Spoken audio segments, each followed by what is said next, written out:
I got into Brazilian Jiu-Jitsu mainly because I had been overweight. I had swam in middle school and high school and was required to do a sport when I was in school and when I was younger by my mom. And when I turned 18, I was asked to leave and moved out on my own. And when I moved out on my own, I wasn't ready for all of the responsibilities of a young adult. So I gained weight and started to get into a little bit of trouble, and I needed some discipline in my life. My brother introduced me to weightlifting, and I started using weightlifting as some of that discipline.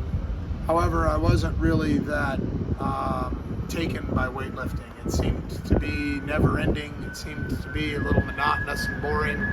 And I also needed a purpose. I needed a reason that I was going to lift weights.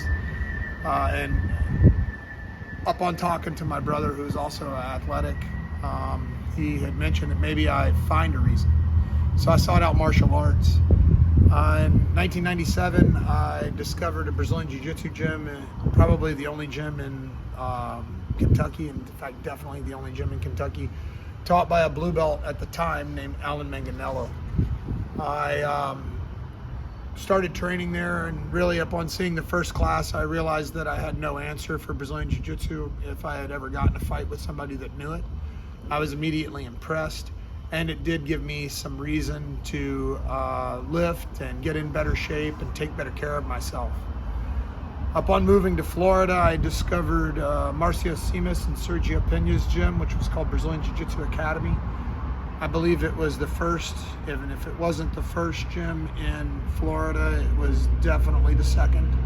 It was one of the premier Brazilian Jiu-Jitsu gyms, and the fact that it had 2 black belts in it, and at the time that was pretty rare in the States, in any state.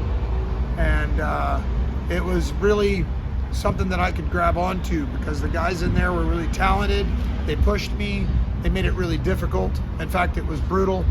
And it kind of pulled me into wanting to know more and more about Brazilian Jiu-Jitsu.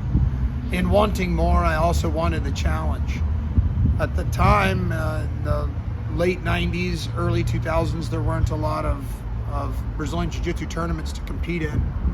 And some of the guys in the gym had worked in nightclubs in downtown Orlando and asked me if I was interested in a job, and I said I was.